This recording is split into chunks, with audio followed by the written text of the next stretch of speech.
San Diegans marched down the streets in downtown to have their voices heard. Find out why later in the show. Plus, we will have the latest political update as President-elect Donald Trump transitions into office. And a new movie hits the box office just in time for the holidays. Find out why Harry Potter fans are excited coming up in entertainment. Finally, a lot of people are loving this sunny weather. Will it last? Find out later in our weekend forecast. Newscene starts now.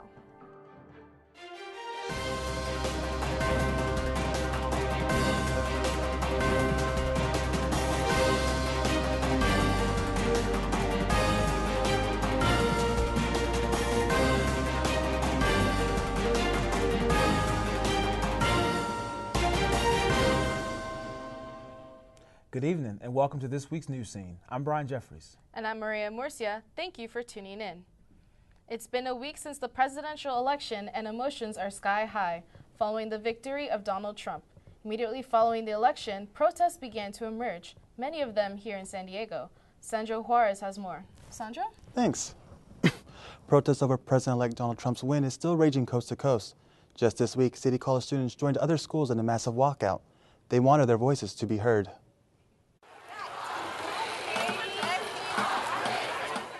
Protesting could be heard all over City College and downtown Wednesday afternoon. A walkout and protest was organized by San Diego High School and City College students in less than a week. I think it was very powerful. There were at one point at least 500, maybe 750 students protesting in unison. The demonstration began at 11:30 in the AH Quad and was quickly moved to the front of the B building. Asking you guys to join with us and be one voice, only one voice, okay? As students, we're going to go out to the streets and we're going to demand justice for the next generation. Students marched downtown to the federal building, chanting. We'll never be divided, the people. Most disagree with Donald Trump's win, but there were a few pro-Trump supporters who came out to defend him. I think that they actually only display a small population of our society. We have an entire United States, 300 electoral votes that voted for Trump. This is the second protest organized by City College students in the past week. But the question remains, will these demonstrations continue or eventually fade away? Another Trump protest is scheduled on the president's inauguration day, January 20th at noon in front of the federal building in downtown. This looks like it will be ongoing and we'll continue to follow up on any protests here in San Diego. Back to you guys. Thanks a lot, Sandro. Deferred Action for Childhood Arrivals, or DACA, is an immigration policy started by President Obama allowing certain undocumented immigrants in the United States to work and live. In the wake of the country electing Donald Trump, those living under the old administration's programs are worried about what's next. We're now living in a world following the most divisive election in our country's history. The election is over now, but many Americans find themselves unsure where they will stand in the eyes of the incumbent administration. With the rumor of the tightening of immigration policies lurking, those who work and live in the U.S. under such programs as DACA fear what's going to happen next. We're all going to live in fear of getting deported. We're going to live in fear of losing what we already accomplished. You know, all my degrees gone to zero, basically, because he wants to kick us out. But the president can't simply just kick people out. See, back in 2012, our current president, Barack Obama, used his executive power to start a program that would allow for immigrants who were 16 before 2007 the opportunity to go to school and get their work permits. It wasn't the DREAM Act, but it allowed children to have 2-year renewable visas. That program will go on to be called the Deferred Action for Childhood Arrivals. Since this program started, between 2012 and 2015, almost 800,000 kids have applied to the program. Of those that applied, 600,607 were approved. Antonio Marquez has been attending City College for a while now and has even received a communications degree back in 2008. But due to his undocumented status at the time, he was unable to find employment in his field. Thanks to DACA, Marquez is back in school again and working towards his career goals. Every time I see an opportunity, you know, either getting a scholarship or applying for a job, I take it. You know, I want to prove to them that no matter what, you can still do it. Thousands of families could be affected if programs like DACA are cut. But all they can do right now is wait and hope for the best. Change.org has started a petition to solidify DACA before it can be revoked. We will have updates right here as more develops on this story. The mayor of West Virginia is resigning after a controversial comment on a Facebook post. The original message was posted by Pamela Ramsey Taylor, director of the Clay County Development Corporation. Taylor wrote, quote, "It will be refreshing to have a classy, beautiful, dignified First Lady in the White House. I'm tired of seeing an ape in heels." Whaling replied, "Just made my day, Pam." The comments were immediately shared all over social media within seconds of the post. Whaling did apologize, clarifying that her comment was not intended to be racist at all. There is no word yet on whether Taylor was fired or if she actually resigned. Retiring Democratic California Senator Barbara Boxer filed legislation Tuesday to abolish the Electoral College. If it does pass, it gives a chance for Hillary Clinton to become the 45th president. Clinton won the popular vote, but lost to Trump due to electoral votes. The bill is highly unlikely to gain any attention due to the fact that both House and Senate are now Republican. Twitter has decided to suspend a number of people who are associated with the alternative right movement. Due to Twitter's statement, accounts were suspended for violating its rules. The rules prohibit violent threats, harassment, hateful conduct, and multiple account abuse. President-elect Donald Trump continues to make nominations, among them Senator Jeff Sessions for the United States Attorney General. He also named Representative Mike Pompeo as director of the CIA. Sessions' position needs congressional approval. Pompeo's does not. Earlier this week, Trump started assembling his new team and in an interview with 60 Minutes, confirmed his position on many issues. Lucedia Carrero has more. To all Republicans and Democrats and independents across this nation, I say it is time for us to come together as one united people. After the election results were finalized, many were left with unanswered questions. Among them, why Hillary Clinton did not address the nation the night of the election. Last night, I congratulated Donald Trump and offered to work with him on behalf of our country. Hillary Clinton did, in fact, speak the day after the election. This is the first time in history that a presidential candidate does not concede publicly on election night. And speaking of historic events, Donald Trump becomes the 6th candidate to win the presidential election but lose the popular vote. After his victory was announced, naming him the 45th president of the United States, many expressed their concerns in the form of protests all over the country. Some key points of discussion they addressed were LGBTQ rights, Planned Parenthood, and the future of Obamacare. President-elect Donald Trump reassured the people that in terms of same-sex marriage, the case is closed. It was settled in the Supreme Court. I mean, it's done. However, when asked about Roe v. Wade, there will no doubt be controversial changes ahead. I'm pro-life. The judges will be pro-life. And after recent appointments, we could be looking at a very conservative Supreme Court and House of Representatives for the next generation. Lucelia Caballero, Newscene. Trump's new appointments do not come without controversy. Some nominees will need congressional approval, but with Republicans controlling the House and the Senate, these nominees are expected to pass. The Minnesota police officer who shot and killed Philando Castile in July was charged Wednesday. The charge is second-degree manslaughter and 2 counts of felony dangerous discharge of firearm. Ramsey County Attorney John Choi said news of Castillo's death became a national after his girlfriend uploaded the traffic stop to Facebook. St. Anthony police officer Geronimo Yanez will make his first court appearance Friday. And with the presidential race behind us, a wave of racism is being brought to America's attention. With the growing divide, City College's Hermanos Unidos, Brothers United, will be hosting a student panel about race. The discussion will be at the V Building by C and 16th Street in room 101 on December 1st from 1 to 3 in the afternoon. A mentally challenged child from Helena, Alabama, is recovering tonight from extreme malnourishment and mistreatment at the hands of his own parents. The 14-year-old boy was rescued after spending the last 2 years of his life locked in a basement. The parents were charged with aggravated child abuse late Monday night, a charge that could land them anywhere from 2 to 20 years in prison. A couple is assaulted after using a ride-sharing service. Details after the break. It was a nail-biter on Thursday night's football. Stay tuned for the sights and sounds in sports.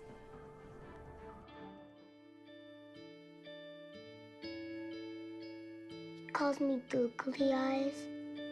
You know you're beautiful, right? You know that? Even you are beautiful. I got bullied for wearing glasses. Share if you're against bullying. We put it out there, just took off. 3 million people have shared this post. Don't let bullies get you down. I stand with you.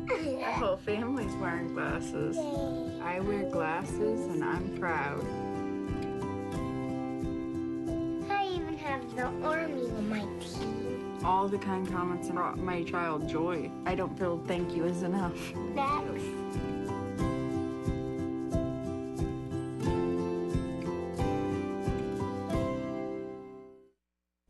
A man who claimed to be an Uber driver was arrested Tuesday night for sexual assault. The incident was reported after a couple was picked up by a 36-year-old male driver in a black four-door Maserati in the Westfield UTC Mall. The couple told the police that the driver reached over and grabbed the male passenger's genitals. According to San Diego police, the man was arrested and transported to jail. Police confirmed the driver was not an Uber driver. A recent traffic study finds the most dangerous intersection in San Diego. The intersection at Pala Mission Road and Pala Temecula Road earns the top spot in San Diego, as well as the 24th ranking for most dangerous California intersections. The study was done by Esty and Baumberger, a law firm with offices all over the state. The firm analyzed over 435,000 crash records to find the most dangerous intersections, the winners being up north in Los Angeles. The San Diego County Vector Control sprayed neighborhood in Spring Valley after residents contracted Zika while traveling abroad. After 49 homes around the San Bernardino Avenue, Apple Street, and Sagamon Avenue were sprayed this Thursday. Prop 67 was on the edge of passing during last week's elections. The proposition would have repealed Senate Bill 270. The bill bans stores from giving consumers plastic bags if sales are over a specified amount on the floor. With this law taking effect almost immediately, it left many customers with one way to get their groceries home, paying 10 cents a bag. One new aspect you might overlook is bag management. If you are getting produce consistently with your bags, you must be sure to wash them. Produce and other goods will leave behind bacteria that can make us sick over time. After bringing in your groceries, be sure to place your bags back in your car. If you always put them in your car, you will always know where they are. All right, and it's been a busy week in the sports world, but Billy Kang has all the updates. Billy, tell them what you got. Brian. And the World Series might be over, but the Baseball Writers Association announced its winners for this year's awards. Dodgers and Indians skipper Dave Roberts and Terry Francona won AL and NL Manager of the Year. Nationals pitcher Max Scherzer and Red Sox pitcher Rick Porcello wins the AL and NL Cy Young Award. And lastly, Cubs third baseman Chris Bryant and Angels outfielder Mike Trout wins the AL and the NL MVP. And now on to Thursday Night Football, we head to Charlotte, North Carolina, home of the Carolina Panthers, who hosted the New Orleans Saints. Second quarter with the game tied at 3 on first down. Saints quarterback drops back and throws a wobbler that's intercepted by the Panthers defensive back Kurt Coleman for a nice return here. After getting the ball back from the turnover, Panthers running back Jonathan Stewart from the 1-yard line leaps over the goal line to put the Panthers up 10-3 in the second quarter, and there he goes. With the first half winding down, the Saints line up for a field goal to try to keep the game close. But look at here. It is blocked by the special teams and picked up by Panthers linebacker Luke Kuechly, who managed to stay inbounds and take it down the sideline to the promised land. But the score is taken back after a penalty on the return. With 23 seconds left in the first half, Superman himself, Panthers quarterback Cam Newton, launches a 40-yard pass to wide receiver Ted Ginn Jr., who makes the athletic catch at the end zone. It's ruled an incompletion at first, but after the refs review the play, it's overturned, and the touchdown is good. Ted Ginn loves it. In the fourth quarter, the Saints have the ball in the Panthers' red zone. Saints quarterback Drew Brees throws a touchdown to wide receiver Brandon Coleman, who makes the leaping grab to keep the game 23-13. Panthers still leading with only 3 points separating both teams. On third down, Cam Newton, with pressure on his face, throws an 18-yard pass in traffic to wide receiver Kelvin Benjamin to keep the drive alive. And the Panthers would hang on to win the game 23-20. And from American football, we go to football. In more City Knights news, the men's soccer team advanced to the Southern California Regional Playoffs. The Knights soccer team are looking to continue their winning season as they will play under the lights at the San Diego High School field. The team missed out on grabbing the conference championship title. However, they will get a chance at revenge against the conference champs San Bernardino College. Sophomore Francisco Contreras has helped lead the Knights this season. He has 22 goals so far, and I won't be surprised if he finds another one at the back of the net once again tomorrow night. Journal admission is $12, and for students, staff, and children, it will be $8. It is going to be a very interesting game, and I can't wait to see what happens tomorrow night. So be sure to stay tuned for Newscene for updates on the game, and that's it for the world of sports. Back to you folks at the desk. Thanks a lot, Billy. For some, it's holiday season, and for others, it's basketball season. Right here in our own backyard, the San Diego City College women's team is getting ready for the season's tip-off. Newscene reporter David Purdell has the preview of the Knights as they are getting ready for the battle on the court.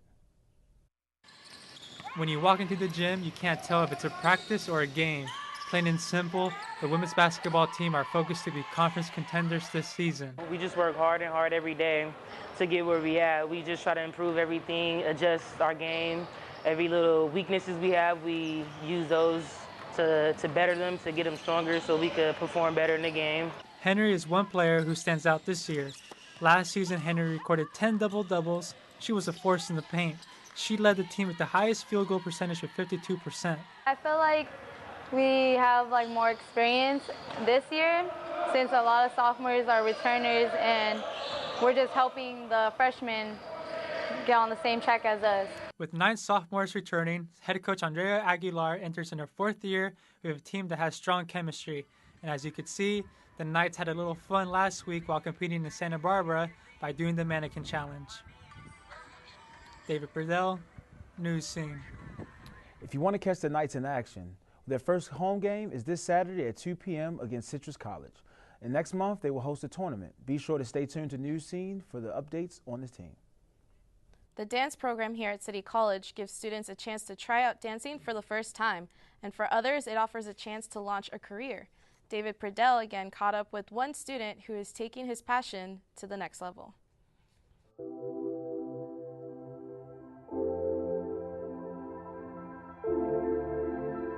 Dance for me, I think it's a way to express myself. It's like my air. It's an escape for me. It's something that I enjoy doing when I feel sad, when I feel happy.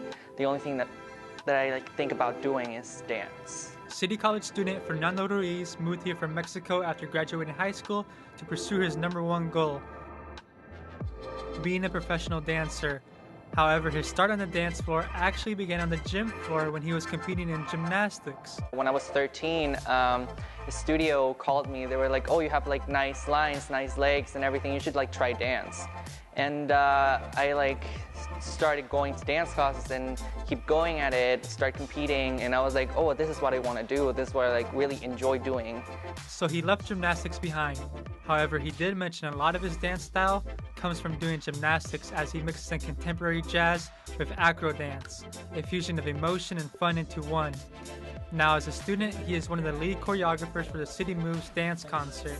It's fun. I really like being a choreographer. It's my 2nd time choreographing here at City, and I love working with the dancers. You can see Ruiz perform 2 pieces on stage with his fellow student dancers. David Purdell, Newscene. Ruiz is set to graduate this spring and has plans to move to Los Angeles so he can start his career. Also, for those of you wondering, the City Moves dance concert premieres tonight at 8 p.m. at the Seville Theater on campus. You can also go tomorrow either at 2 p.m. or 8 p.m. as well. And coming up after the break, a Wyoming bookstore takes drastic measures to get people to actually read. Stay tuned for Gabe Salazar with the latest box office trends after the break. Look at you. You're at the top of your game. At work or at play, you're unstoppable. Nothing can throw you off track. Oh, hey, she's cute. Nice going, man. Things are going great for you. You've earned a night out. Good drinks, good friends. Yeah, we can go ahead and call this a good night. Wait, is that your car? Uh-oh. Not smart. Yeah, I saw that coming. Say goodbye to her. Ouch, that'll hurt your bank account. You're looking at around 10 grand in fines, legal fees, and increased insurance rates. I hope you like eating frozen dinners. Alone. Let's try this again. Smart move. Because buzz driving is drunk driving.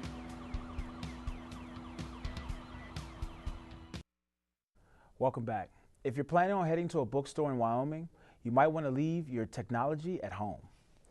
Wind City Books in Casper, Wyoming has banned cell phones and laptops in an attempt to get customers to actually read. A sign posted in the window reads, "Nope, no Wi-Fi. Welcome to a place for books and coffee. Please leave your phone and laptop in your bag. Take a break. Live like it's 1993. Emails can wait." Gabe Salazar is here with what's showing in theaters this weekend. Gabe, what do you have for us? Thanks, guys. Now, Doctor Strange has spent the last 2 weeks on the top of the box office, but he's about to be replaced by another Magic Man. Here's what's opening in theaters this weekend. The case full of monsters, huh? News travels fast. And good news for Harry Potter fans, a spin-off/prequel Fantastic Beasts and Where to Find Them is finally here. Eddie Redmayne stars in the adventure set in 1920s New York.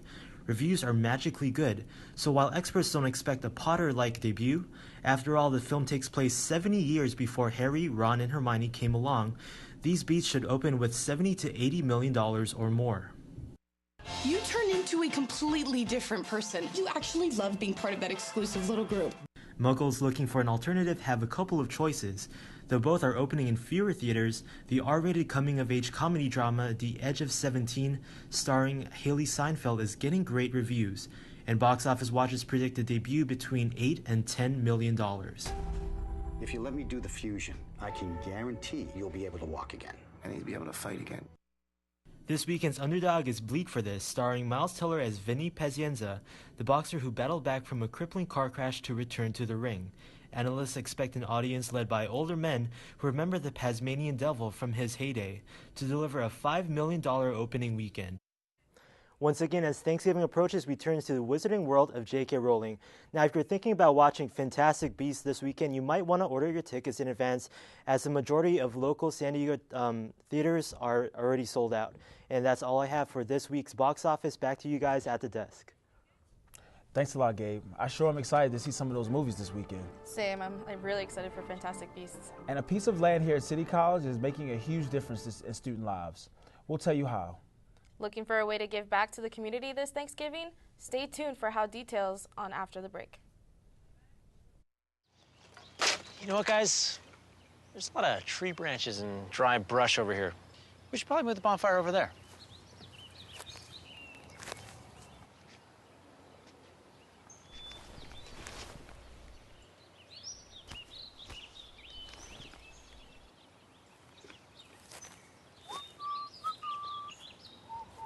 I'm guessing Smokey liked that idea.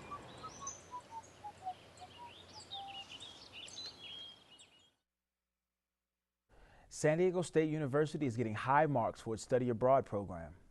SDSU is ranked in the 9th in the nation. The Institute of International Education released a report earlier this week placing SDSU first in public schools with over 2,000 students in the 2014-2015 findings. Students had the option of studying in 65 countries, according to the report. 2,666 students went abroad. Have you registered for intersession classes? That's right, intersession. For the first time in 3 years, San Diego City College will be offering winter intersession classes. You can see the list of classes in the spring 2017 class schedule booklet. Get a head start on your degree and take care of general ed classes over winter break. Classes will run from January 3rd through January 28th and will be offered at all San Diego Community College locations. Pick up a class schedule today at the counselor's office. And here at City College, one department is going above and beyond to give the community a chance to purchase fresh produce. Sandro Juarez has the story. Food is a universal thing. We buy it in stores, farmers markets, and we can also buy it here at City College. We produce vegetables, and the whole farm operates as the outdoor lab for our program. The Sustainable Agricultural Program that is offered here at City prepares students in the growing field of agriculture. The program has 3/4 of an acre dedicated to growing vegetables, some fruits, and even herbs. Pricing for produce is competitive compared to Sprouts and farmers markets.